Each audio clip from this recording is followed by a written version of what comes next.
One particular client success story from this year, a lot of it is the feedback that came from the client. Initially, they wanted IANS to facilitate an incident response tabletop session, and I had the opportunity of doing so for one of their business units. They felt that went so well that they had IANS, which I had the luxury of doing, to do another 25 tabletop sessions, one for each of their business units. And it wasn't just about their incident response policies and plans.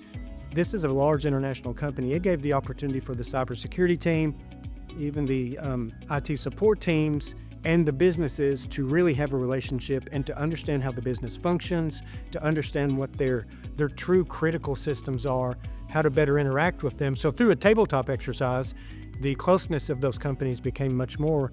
We did about 26 of those total, and the feedback from the client was that they don't know that they could have gotten that value in understanding each of those business units the way that they did if they'd not had IANS to perform that consulting engagement.